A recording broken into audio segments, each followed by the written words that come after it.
Cari fratelli cardinali, On April the 18th, 2005, German Cardinal Joseph Ratzinger gave a widely noted sermon in St. Peter's Basilica.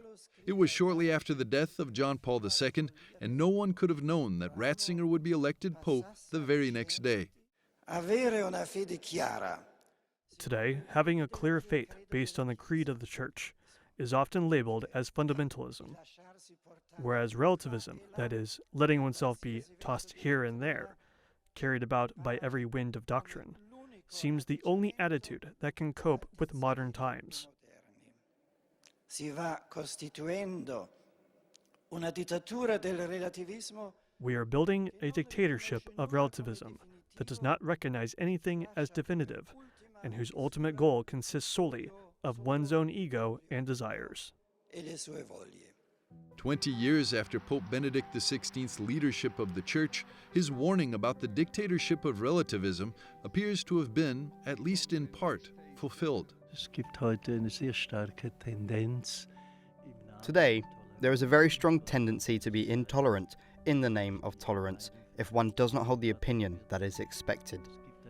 That is why it is liberating to search for the truth in all openness, honesty, and freedom. That is indeed a major problem.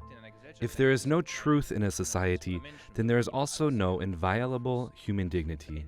That is why it is important to talk about this issue, and that is what we are trying to do here in Hamburg.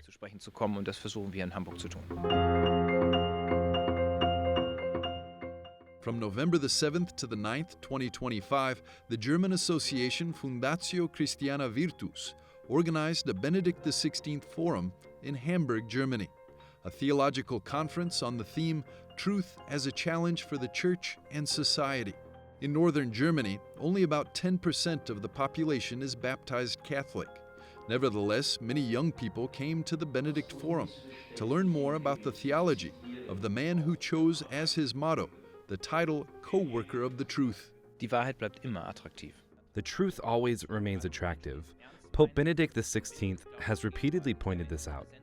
This seems to exert a new appeal, especially for people who are serious, who really want to follow the path of faith, and who have an inner sensitivity that there is more to life than the here and now. Ich brauche gerade hier Hinweise. The speakers also included high-ranking experts from the Vatican.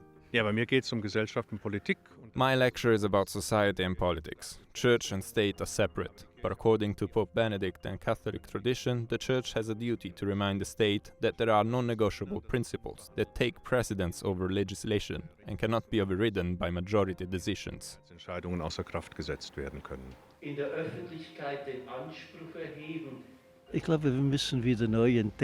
I believe we need to rediscover that every person has their own views and convictions, but that the truth cannot be divided. The truth is a shared truth. Otherwise, any dialogue would be difficult. In the past, the Benedict Forum took place in the Bavarian shrine of Altötting in southern Germany.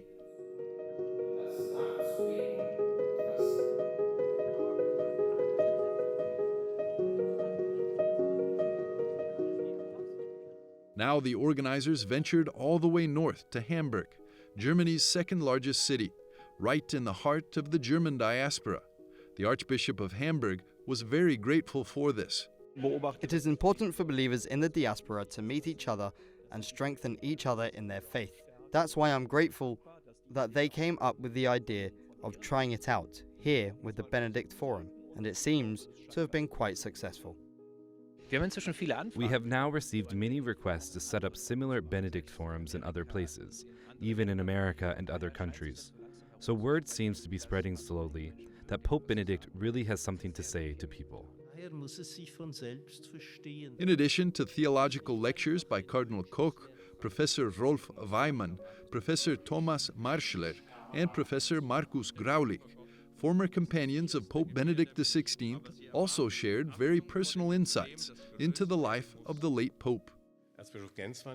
Thorsten Weber, a native of Hamburg, had once given up his career as a radio journalist after Pope Benedict XVI's writings had awakened in him the desire to convert to Catholicism and ultimately to the priesthood. After his ordination as a deacon, he met the then emeritus Pope in Rome. Und damals war ich ja Diakon in Mecklenburg. At that time, I was a deacon in northern Germany, and when I told him that, he asked me, "Are there still Catholics there?" I replied, "With great joy, Holy Father, but they are a little scattered." And then he said, "Then hold high the banner of the Holy Spirit there." That the mission he gave to me, and I have been striving to fulfill it ever since. During the 1960s, Father Martin Trimpe worked for Professor Joseph Ratzinger. After suffering from a spiritual crisis, it's thanks to the example set by his professor that Trimpe discovered his faith and ultimately his calling to the priesthood. Did Ratzinger change after his election as Pope Benedict XVI? Ja, ist noch durchsichtiger geworden auf den Herrn hin. Yes, he became even more transparent in his devotion to the Lord. He was always modest, and Christ always spoke through him, if I may put it so grandly. But as Pope, he became even more transparent. And so, in keeping with Pope Benedict's spirit, the Benedict XVI Forum is not only about talking about God, but also talking with God. The organizers and participants are certain that this concept is a way to keep the Pope's legacy alive. Oh ja, wird sich freuen, das war sein Lebenselixier. Oh yes, Benedict would be delighted.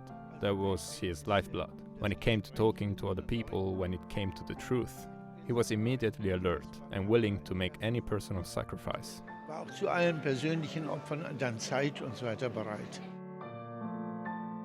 Ich glaube tatsächlich, dass wir I truly believe that we will reach the point where he will be declared a doctor of the church, and I hope so too. Bei EWTN haben Sie es. You heard it here first on EWTN.